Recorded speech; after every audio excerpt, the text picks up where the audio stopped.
الحمدللہ وکفا وسلام علی عبادہ الذین اصطفیٰ اما بعد۔ محترم سامعین، آج کے سبق میں ہم عید اور اعمال عید کے حوالے سے کچھ آپ کے سامنے بیان کریں گے۔ عید الفطر مسلمانوں کے لیے بہت زیادہ خوشی کا دن ہے۔ اس خوشی کی وجہ یہ ہے کہ اس دن مسلمان اللہ سبحانہ و تعالی کی توفیق اور اس کے فضل و کرم سے اپنے ذمے عائد ایک بہت بڑے فریضے کی تکمیل کر چکے ہوتے ہیں۔ پورا مہینہ دن کو روزہ اور رات میں تراویح کی ادائیگی اور اس میں کلام الہی کے پڑھنے اور اس کے سننے کی سعادت حاصل کرتے ہیں۔ اس محنت کا بدلہ یا مزدوری اس عید الفطر کے دن دیا جاتا ہے۔ اسی لیے اس دن کو آسمانوں میں یوم الجائزہ انعام کا دن اور رات کو لیلۃ الجائزہ انعام کی رات کہہ کر پکارا جاتا ہے۔ امام بیہقی رحمۃ اللہ علیہ نے ایک لمبی حدیث نقل کی ہے، جس کا کچھ حصہ ہم آپ کے سامنے بیان کریں گے کہ جب عید الفطر کی رات ہوتی ہے تو آسمانوں میں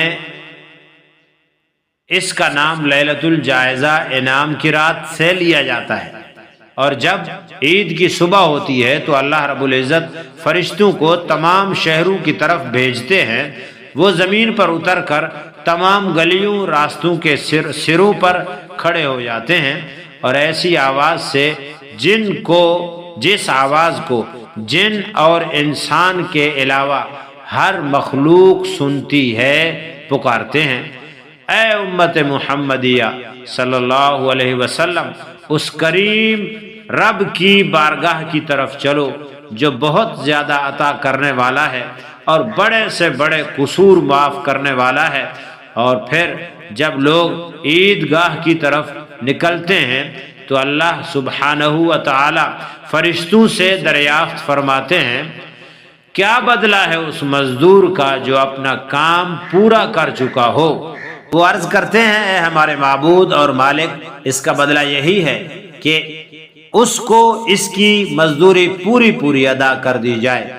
تو اللہ رب العزت ارشاد فرماتے ہیں، فرشتوں میں تمہیں گواہ بناتا ہوں کہ میں نے ان کو رمضان کے روزے اور تراویح کے بدلے میں اپنی رضا اور مغفرت عطا کر دی۔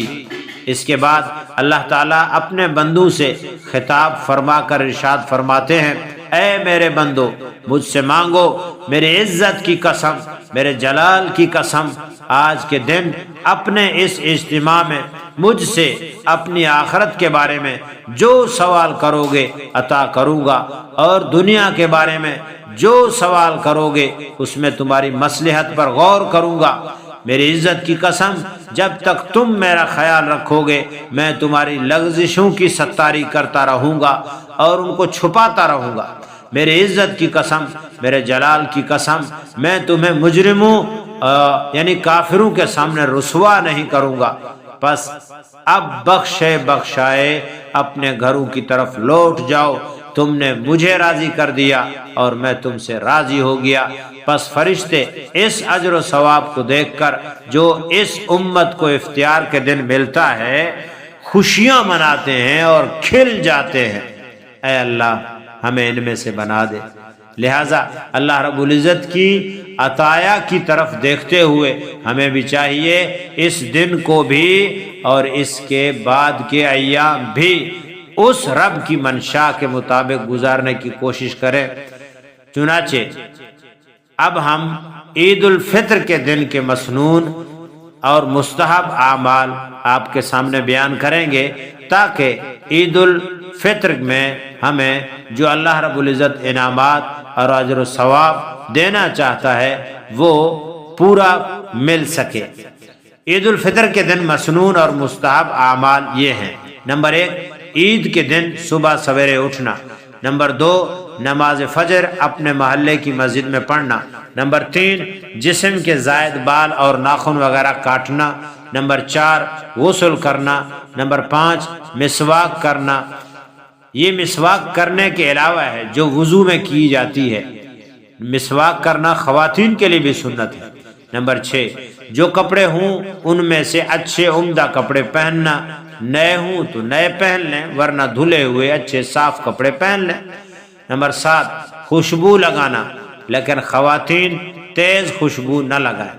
نمبر 8، انگوٹھی پہننا، مردوں کے لیے صرف 4.5 ماشا چاندی کی انگوٹھی پہننا جائز ہے، اس کے علاوہ کسی بھی اور دھات کی انگوٹھی مردوں کے لیے پہننا جائز نہیں ہے۔ نمبر 9، اگر صدقہ فطر ابھی تک ادا نہ کیا تو عید کی نماز سے پہلے ادا کرنا۔ نمبر 10، عیدگاہ کی طرف جلدی جانا۔ نمبر 11، پیدل چل کر عیدگاہ جانا، البتہ کوئی عذر ہو تو سواری پر جانے میں کوئی مذائقہ نہیں۔ نمبر 12، نماز عید عیدگاہ میں ادا کرنا، البتہ اگر کوئی عذر ہو، مثلا بارش، دشمن کا خوف یا عیدگاہ میں امام صحیح عقیدہ والا نہ ہو تو محلے کی مسجد میں نماز عید ادا کر لی جائے۔ نمبر 13، عیدگاہ کی طرف جاتے ہوئے آہستہ آواز میں تکبیر تشریق کہتے ہوئے جانا، عیدگاہ پہنچ کر تکبیرات بند کر دینا،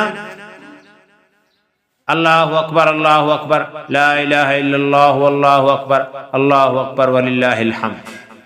نمبر 14، عید الفطر کی نماز کے لیے جانے سے پہلے کچھ کھا لینا، اگر کوئی میٹھی چیز ہو، کھجور، چھہارے یا کوئی اور چیز، طاق عدد میں کھا لینا بہتر ہے، اور اگر میٹھی چیز نہ ہو تو کوئی بھی چیز کھا لی جائے۔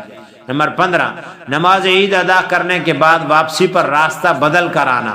نمبر 16، ہر کسی سے خوش اخلاقی سے پیش آنا، بشاشت کا اظہار اور غیظ و غضب غصے سے پرہیز کرنا۔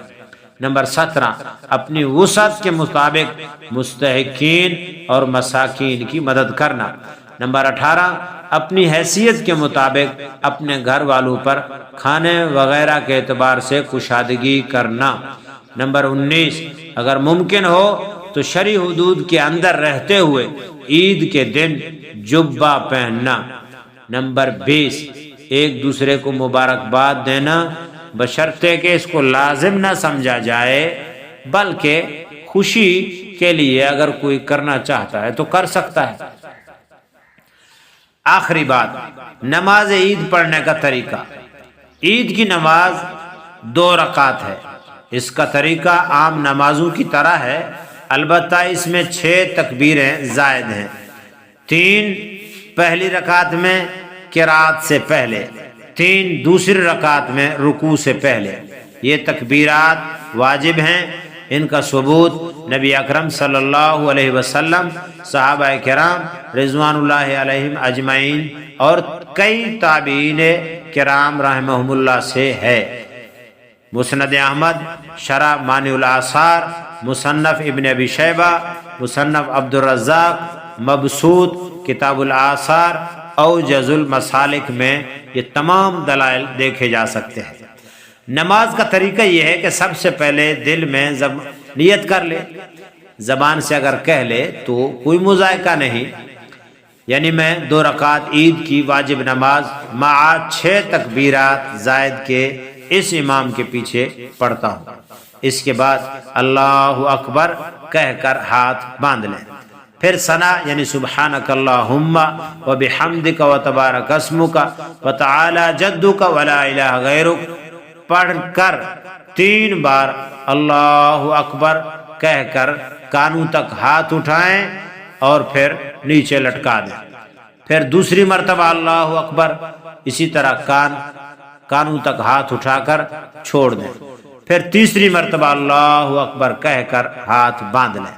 اس کے بعد امام اعوذ باللہ بسم اللہ پڑھ کر سورہ فاتحہ اور سورت پڑھے گا، اور دوسری رکعت اسی طرح ہوگی کہ دوسری رکعت میں قرات کرنے کے بعد رکوع سے پہلے یعنی امام سورت پڑھ کر سورہ فاتحہ پڑھ کر سورت پڑھے گا، سورت پڑھنے کے بعد 3 مرتبہ اللہ اکبر جیسے پہلی رکعت میں کہے تھے 3 مرتبہ کہے گا، اور چوتھی مرتبہ اللہ اکبر کہہ کر رکوع میں چلا جائے گا۔ یہ عید کے نماز پڑھنے کا طریقہ ہے۔ اللہ رب العزت ہم سب کو سمجھنے کی، عمل کرنے کی توفیق عطا فرمائے۔ وآخر دعوانا ان الحمد للہ رب العالمین۔